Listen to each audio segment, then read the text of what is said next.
Shalom mes amis, la paracha Shoftim. La paracha de cette semaine commence par l'ordre d'établir des juges dans toutes nos villes. Et le rabbi compare ce premier verset de notre paracha avec un verset qu'on lit 3 fois par jour dans la Hamida, qui est la 11e bénédiction.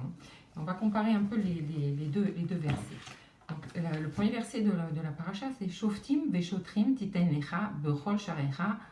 Ça, c'est dans la paracha de cette semaine.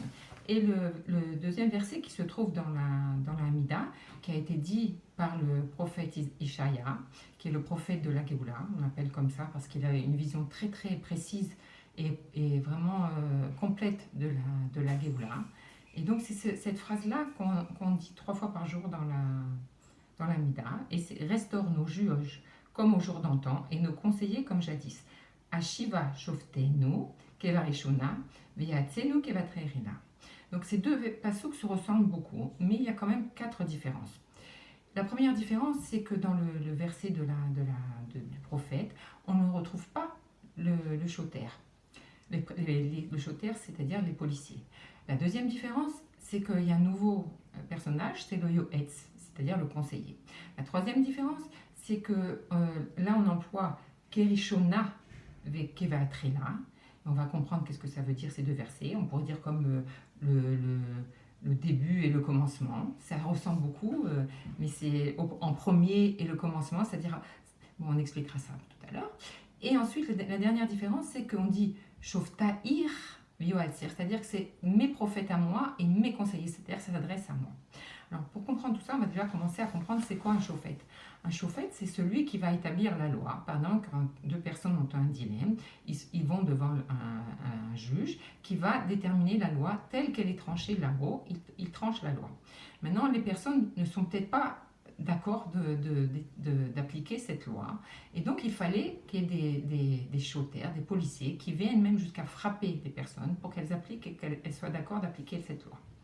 Ça, c'est ce qui concerne les policiers. Mais le rabbi nous explique que Dafka, dans le monde futur, on a comme ça une petite vision du monde futur, il n'y aura plus de Yetzer Hara, plus de Touma, plus de Yetzer Hara. On n'aura plus à se battre contre le Yetzer Hara. Donc on n'aura pas besoin d'un policier qui va nous frapper pour appliquer la loi. De nous-mêmes, on aura envie d'appliquer la loi. Et donc c'est déjà une image un peu de la Géoula, qu'on n'aura plus à se battre contre nos Yetzer Hara. On aura envie de servir Kadosh Baruch Hu. Et toute notre vie, ça sera d'évoluer de bien en plus bien et en plus bien et en plus bien. Ça, c'est la première différence. Maintenant, le deuxième personnage qui intervient, donc c'est le Yoetz. Le Yoetz, c'est le conseiller. Le conseiller, c'est-à-dire qui va, une fois que le juge va trancher la loi, il va nous aider à ce que cette loi, on la comprenne et on va la faire avec tout notre cœur et de toute notre pnimiout. C'est-à-dire que le juge, en fait, il transmet la loi de haut en bas, et le Yoetz, il va nous aider de bas en haut à faire cette loi, mais d'une manière à ce que ça soit très profond et qu'on comprenne qu'il n'y a pas mieux pour nous que de faire cette loi. C'est quelque chose de très important et c'est quelque chose qui va nous prendre entièrement pour faire cette mitzvah-là.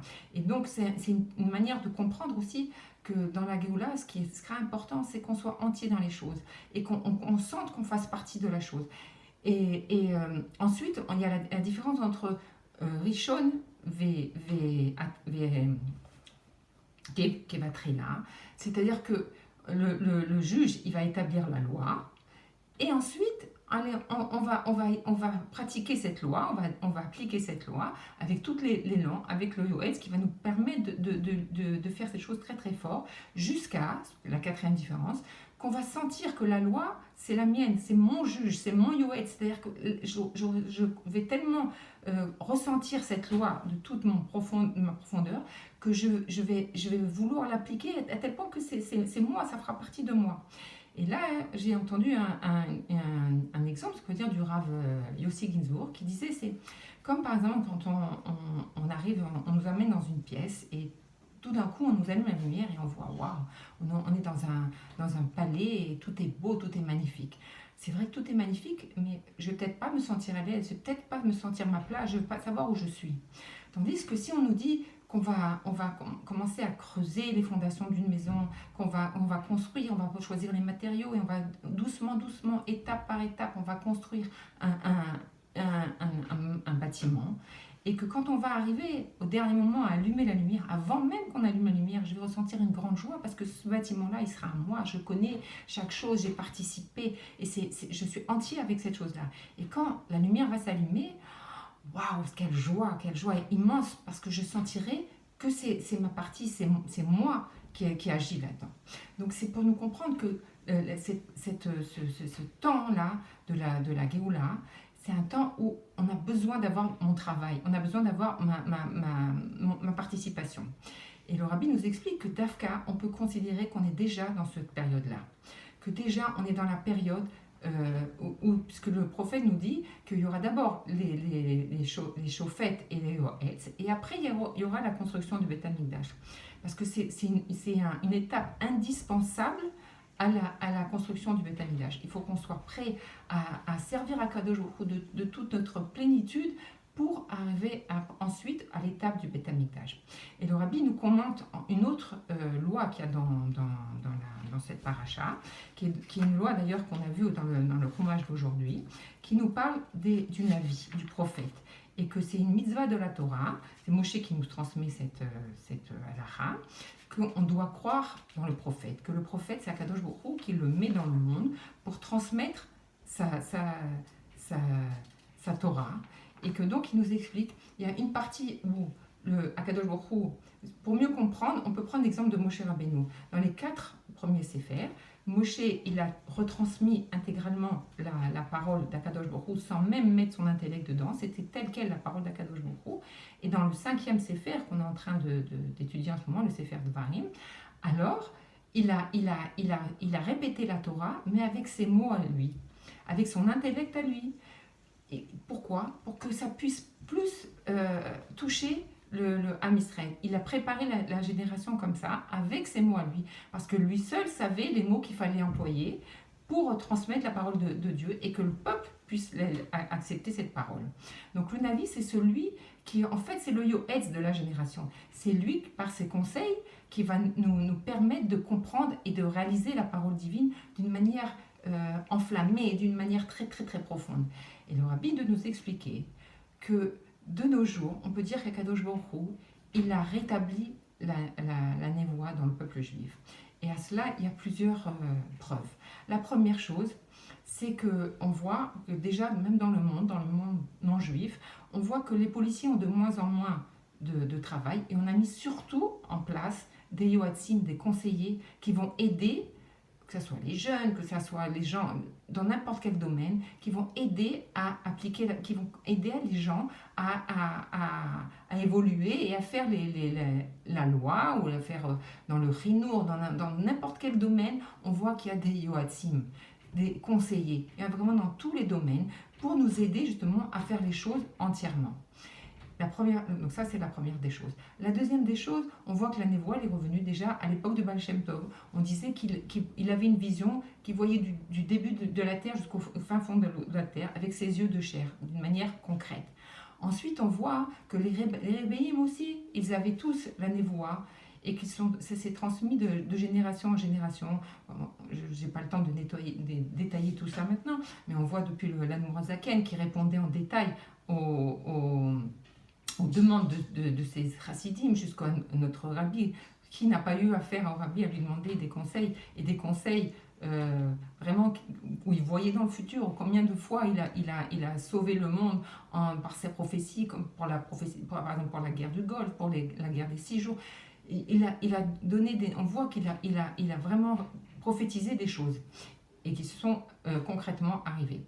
Et en plus, maintenant, nous avons la Chassidoute Chabad, qui, grâce à la Chassidoute Chabad, qui est intellectuelle, qui est constituée par Chorma Bina Vedat, qui est quelque chose de construit, on arrive à comprendre la parole divine jusqu'à la comprendre avec notre intellect, ce qui va nous donner un grand élan pour servir encore mieux à Kadosh Baruch Hu. Et le rabbi de nous dire qu'à Kadosh Baruch Hu, il dit ça en tant que prophète, qu'à Kadosh Baruch Hu, il a choisi dans notre génération le Navi, c'est-à-dire le Mashiach, qui va nous conduire vers la délivrance future. Et que donc, Mashiach, il nous donne des conseils pour arriver à que chacun de nous, on puisse arriver à la Géoula. Parce que la Géoula, ce n'est pas un principe qui va arriver de haut, comme on a dit. On doit se sentir concerné par la chose. Donc chacun, il a une responsabilité.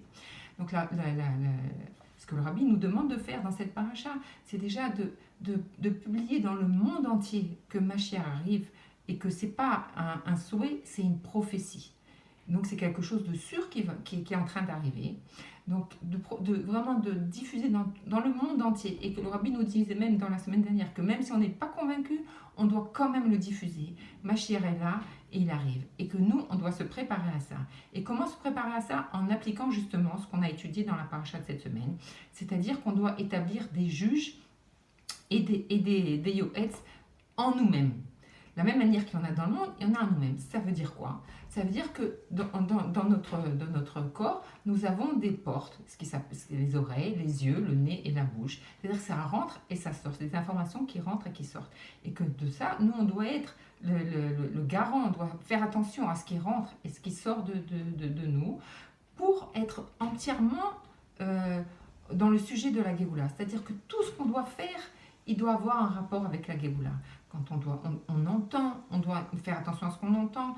Et quand on voit, on doit faire attention à ce qu'on voit. Et c'est-à-dire tout diriger, qu'on soit unis avec la Géoula dans tous les sujets de la Géoula, en étudiant plus, en agissant que chaque mitzvah qu'on va faire, on va la faire de tout notre cœur, comme ça sera Bezrat Hashem, la Tidlavo, qu'on est dans l'étape où on commence à se préparer, à servir Kadosh Baruch Hu de tout notre élan, et que Bezrat Hashem, grâce à ça, on va arriver à voir que le Beth Amikdash va descendre, et on va pouvoir, avec tout notre enthousiasme, servir à Kadosh Baruch Hu.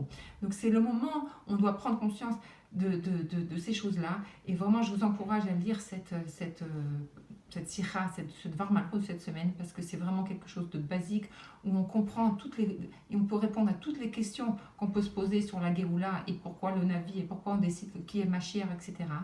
Mais on a essayé de faire quelque chose de le plus concret possible pour essayer de toucher un petit peu l'essentiel de cette sikha. Mais vraiment, si vous pouvez le faire, je vous encourage vraiment, vraiment à étudier.